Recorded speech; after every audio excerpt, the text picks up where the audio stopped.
আওয়ামী লীগকে পুনর্বাসনের পক্ষে যারা অবস্থান নেবে আমরা বলতে চাই তারাও ফ্যাসিবাদের দোসর।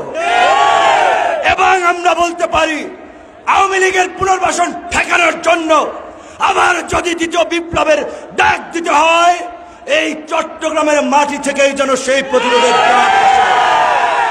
সরকারকে বলতে চাই দায় সারা কথাবার্তা বলে ছাত্র জনতার সাথে প্রহসন করবেন না। আপনারা বলেছেন দুই একটি রাজনৈতিক দল চায় আওয়ামী লীগ আগামী নির্বাচনে অংশগ্রহণ করুক। ছাত্র জনতার রক্তের উপর দিয়ে পাড়া দিয়ে আওয়ামী লীগ নির্বাচনে আসবে আর আমরা কি আঙ্গুল চুষব? আওয়ামী লীগের বিরুদ্ধে গণপ্রতিরোধ গড়ে তুলতে হবে।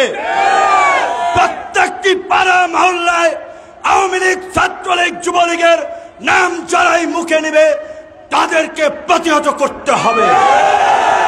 দ্বিতীয় বিশ্বযুদ্ধের পরে জার্মানিতে নাৎসিরা নিষিদ্ধ হয়েছিল, ইটালিতে মুসোলিনির পার্টি নিষিদ্ধ হয়েছিল, ইউরোপের অন্যান্য অনেক দেশেই নজির রয়েছে গণহত্যা এবং কর্তৃত্ববাদী শাসনের কারণে অনেক রাজনৈতিক দল নিষিদ্ধ হয়েছে।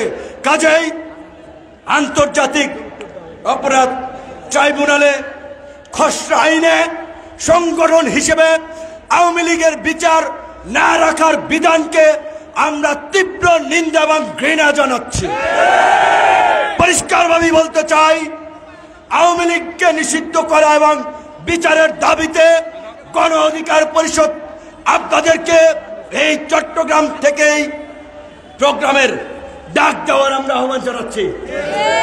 অপরাপর রাজনৈতিক দল, ছাত্র আন্দোলনের নেতৃবৃন্দ সকলকে নিয়ে আগামী এক সপ্তাহের মধ্যেই আওয়ামী লীগকে নিষিদ্ধের প্রথম প্রোগ্রাম এই চট্টগ্রাম থেকে আপনারা ডাকবেন। সারা বাংলাদেশে তার ঢেউ ছড়িয়ে পড়বে এবং আমরা ঢাকায় গণজাগরণ মঞ্চ হয়েছিল পৃষ্ঠপোষকতায় পানিটা বোতল দেন রাজনৈতিক স্বার্থে।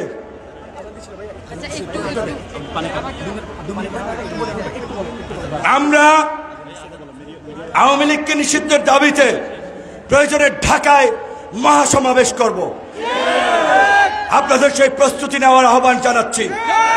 আওয়ামী লীগের প্রশ্নে বিন্দু মাত্র ছাড় দেব না। অবশ্যই আমরা রিফর্ম এবং রিকনসিলিয়েশন চাই। আমরা একটা নতুন রাজনৈতিক পরিবেশ, শান্তি এবং সম্প্রীতি সহনশীলতার পরিবেশ আমরা বিনির্মাণ করতে চাই। তার মানে এই নয় আমার ভাইয়ের রক্তে যাদের হাত লাল হয়ে আছে তাদের সাথে হ্যান্ডশেক করব।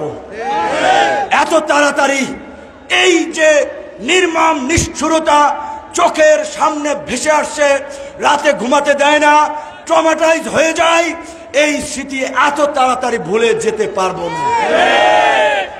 কাজেই সকল রাজনৈতিক দলগুলোর প্রতি বিনয়ের সাথে হাত জোড়ে আহ্বান জানাবো, যার যার রাজনীতি করুন, আওয়ামী লীগের প্রশ্নে আপনাদের অবস্থান পরিষ্কার করুন।